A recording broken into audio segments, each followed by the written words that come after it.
अस्सलाम वालेकुम, मुझे कहते हैं मुदस्सिर वसाल खान और आप देख रहे हैं पब्लिक एजेंडा। नाज़रीन, बलूचिस्तान के वज़ीर आला जाम कमाल के खिलाफ बलूचिस्तान असेंबली के इजलास में बाकायदा तौर पर अब तहरीक अदम एतमाद पेश कर दी गई है। अगरचे वज़ीर आला जाम कमाल के खिलाफ ये जो तहरीक अदम एतमाद है, इसको कामयाब कराने के लिए जो तादाद है वो जो इस तहरीक के हामी अरकान हैं उनकी तादाद ज़्यादा है। लेकिन अगर बात की जाए इस तहरीक की कामयाबी के या इसके नाकामी के इन्हिसार की, तो ये फ़ैसला तो 25 अक्टूबर को होगा जब ये राय शुमारी की जाएगी और इस राय शुमारी में ये फ़ैसला किया जाएगा कि अब अगला बलूचिस्तान का वज़ीर आला कौन होगा। अगर बात की जाए तहरीक अदम एतमाद के हवाले से, तो इसमें जो इसके हामी अरकान हैं वो ज़्यादा हैं, जबकि 65 का ये ऐवान है। उसके अंदर वज़ीर आला के खिलाफ तहरीक अदम एतमाद की कामयाबी के लिए 33 अरकान जो हैं वो उनकी हिमायत दरकार है। तहरीक अदम एतमाद के हामी अरकान का ये दावा है कि वज़ीर आला के खिलाफ इस तहरीक को असेंबली के 38 से 40 अरकान की हिमायत जो है वो हासिल है। तहरीक अदम एतमाद के हामी हुकूमती अरकान के अलावा हिज़्ब इख्तिलाफ के अरकान ने भी बहस में हिस्सा लिया है और जाम कमाल की हुकूमत को शदीद तनकीद का निशाना बनाया है और उनका ये कहना है कि वो अवाम को रिलीफ देने में बिल्कुल नाकाम रहे हैं और उनको फौरी तौर पे मुस्तफ़ी हो जाना चाहिए। ये सूरत हाल है इस वक्त बलूचिस्तान असेंबली की, बलूचिस्तान की। और तहरीक अदम एतमाद पर राय शुमारी से पहले ही जब असेंबली में जो आज की जो असेंबली की सूरत हाल है, ये उनका कहना था तहरीक अदम एतमाद पेश करने वालों का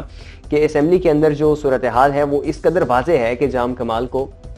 मुस्तफ़ी हो जाना चाहिए। और बाज़ अरकान ने तो वज़ीर आला से फौरी मुस्तफ़ी होने का मुतालबा भी किया। तहरीक अदम एतमाद के जो हामी अरकान हैं उन्होंने इल्ज़ाम ये आयद किया कि उनके 4 से 5 अरकान को हिरासत में लिया गया है और इजलास के बाद वो इसके खिलाफ मरकजी दरवाजे पे एहतजाज भी करेंगे, जो कि उन्होंने किया और धरना भी दिया जो कि रात देर तक जारी रहा। तहरीक अदम एतमाद की जो हामी अरकान है उनका ये कहना था कि तहरीक पर राय शुमारी से पहले ही ये बात वाज़ेह हो चुकी है कि वज़ीर आला बलूचिस्तान को ऐवान की अक्सरियत अब हासिल नहीं है,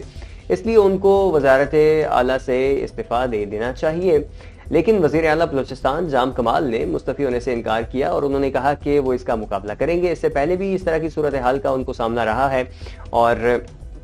वो इसमें इस मरतबा फिर वो कामयाब रहेंगे इस सूरत हाल से। वज़ीर आला और उनके जो हामी हैं उन्होंने तहरीक अदम एतमाद को हिज़्ब इख्तिलाफ की साजिश करार दिया और उन्होंने ये कहा कि ये साजिश नाकामी से दोचार होगी। इजलास के पहले रोज़ तहरीक अदम एतमाद के हामी और मुखालिफिन की जो तादाद है उसके हवाले से अगर आपको बताएं तो वज़ीर आला बलूचिस्तान के जो जाम कमाल के जो खिलाफ तहरीक है उसमें हुकूमती इत्तेहाद में शामिल वज़ीर आला से जो नाराज़ अरकान हैं वो तकरीबन 14 अरकान हैं जिन्होंने इस तहरीक के जमा करवाने में दस्तखत किए और वो शामिल रहे हैं। और उसके अलावा तहरीक पेश करने के लिए जब असेंबली का इजलास शुरू हुआ तो तिलावत कुरान पाक के बाद जो नाराज़ रुकन हैं सरदार अब्दुर्रहमान खेतरान, उन्होंने वज़ीर आला के खिलाफ तहरीक अदम एतमाद को पेश करने के मुतल्लिक जो करारदाद है उसको पढ़ के सुनाया और वो बाकायदा तौर पे करारदाद पेश की गई। तहरीक पेश करने के बाद जब सरदार अब्दुर्रहमान खेतरान ने ये कहा कि तहरीक अदम एतमाद के हामी 3 खवातीन समेत 5 अरकान को मुबैना तौर पर हिरासत में लिया गया है, उन्होंने मिसिंग पर्सनस का नाम लिया। उन्होंने कहा कि ये हमारे मिसिंग पर्सनस हैं और ये तरीक़ाकार नहीं चलेगा, जाम कमाल साहब को इस तरह के हथकंडे इस्तेमाल नहीं करना चाहिए, उनका ये कहना था। और उनका कहना था कि इन अरकान में बुशरा रिंद हैं, माजबीन शिरान हैं, लैला तरीन हैं, हाजी अकबर आस्कानी हैं और लाला रशीद बलोच हैं।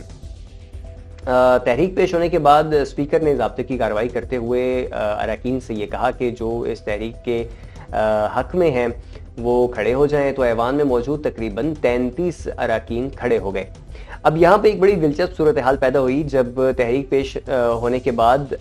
एक और जो इस तहरीक के हामी रुकन हैं लाला रशीद बलोच, जिनके हवाले से इससे कबल कहा गया कि वो मिसिंग हैं और उनको गिरफ्तार कर लिया गया है, वो असेंबली इजलास में आए और आके अपनी हिमायत का ऐलान किया, तो जिसके बाद ये जो तादाद है वो 33 से बढ़ के 34 हो गई। जबकि इस तहरीक की मुखालफत करने वालों में वज़ीर आला बलूचिस्तान समेत 19 अरकान जो हैं वो शामिल थे।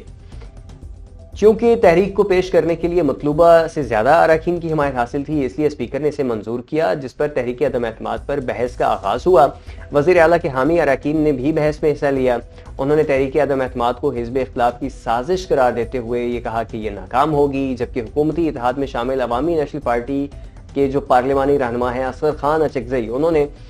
بڑی دلچسپ بات کی اور انہوں نے یہ کہا کہ جب وفاق میں کوئی ہلچل ہوتی ہے تو اس سے قبل بلوچستان میں سیاسی حوالے سے عدم استحکام کیوں پیدا کیا جاتا ہے؟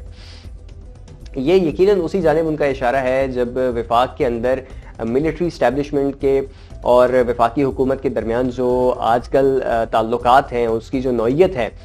خصوصاً D G I S I کی تقرری کے حوالے سے اور اس کے نوٹیفیکیشن کے حوالے سے جو کہ ابھی تک التوا کا شکار ہے،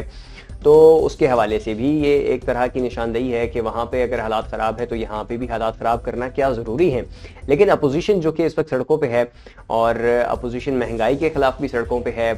پاکستان مسلم لیگ نون الگ احتجاج کر رہی ہے، پیپلز پارٹی تو ویسی پی ڈی ایم سے باہر ہو چکی ہے، تو جو بکھری ہوئی اپوزیشن ہے وہ بھی بہرحال گرتے پڑتے جیسے تیسے اس صورتحال سے فائدہ اٹھانے کی کوشش کر رہی ہے، اور لگ یہ رہا ہے کہ ان کو بھی کہیں نہ کہیں سے کوئی نہ کوئی آسرا، کوئی نہ کوئی سہارا موجود ہے جس پہ وہ اس قدر کانفیڈنٹ ہیں، اور وہ بلوچستان کی حکومت خصوصاً وزیر اعلیٰ جو حمایت یافتہ ہیں پاکستان تحریک انصاف کے عمران خان صاحب کے، ان کو ہٹانے کے لیے یہ کوششیں اب جاری ہیں۔ اگر اسمبلی اجلاس کی مزید بات کریں تو بحث میں جو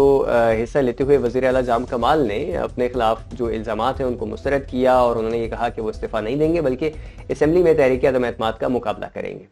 انہوں نے یہ کہا کہ اگر رائے شماری پر ان کو ایوان کی اکثریت حاصل نہیں رہی تو وہ خود ہی وزارت اعلیٰ سے استعفیٰ دے دیں گے۔ بحث مباحثے کے بعد اسپیکر نے اجلاس کی کارروائی 25 اکتوبر تک ملتوی کر دی،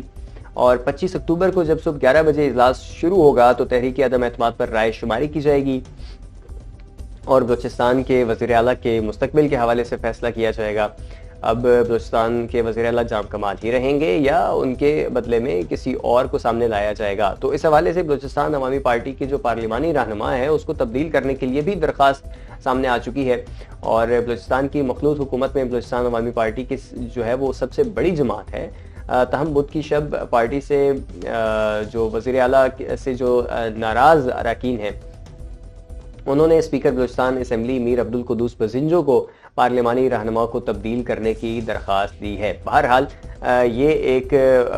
بڑی دلچسپ صورتحال ہے۔ میر عبدالقدوس بزنجو ایک سال قبل بھی جب اس طرح کی صورتحال پیدا ہوئی تھی تو وہ ان کے حوالے سے یہ خبریں گردش کر رہی تھی کہ وہ وزارت اعلیٰ کے لیے امیدوار ہیں، جس کی انہوں نے تردید نہیں کی تھی۔ اس مرتبہ پھر اسی طرح کی خبریں تھیں کہ وہ دوبارہ وزارت اعلیٰ کے لیے انٹرسٹڈ ہیں، انہوں نے اس مرتبہ بھی کوئی خاص تردید نہیں کی۔ اسپیکر کو جو درخواست دی گئی اس میں یہ کہا گیا تھا کہ میر ظہور بلیدی کو پارٹی کا نیا پارلیمانی رکن مقرر کیا جائے، اور اس موقع پر میڈیا کے نمائندوں سے بات چیت کرتے ہوئے سردار عبدالرحمان کھیتران نے یہ کہا کہ پارٹی کے اراکین کی تعداد 24 ہے، جبکہ انہوں نے یہ کہا کہ اسپیکر کو اگر نکالا جائے تو پارٹی کے 23 اراکین میں سے 12 وزیر اعلیٰ کے خلاف ہیں۔ تو ان کا یہ کہنا تھا کہ چونکہ پارٹی میں وزیر اعلیٰ جام کمال کے مخالف جو اراکین ہیں وہ اکثریت میں ہیں، اس لیے انہوں نے ان کی جگہ پر میر ظہور بلیدی کو پارٹی کا نیا پارلیمانی رہنما بنانے کی درخواست اسپیکر کو دی ہے۔ اب یہ تمام تر صورتحال ہے بلوچستان کے حوالے سے، اور 25 کو اب یہ جب اجلاس ہوگا تو اس میں اب یہ دیکھا جائے گا کہ بلوچستان کا جو اگلا وزیر اعلیٰ ہے وہ کون ہوگا۔ تب تک کے لیے ہمیں دیجیے اجازت، اللہ حافظ۔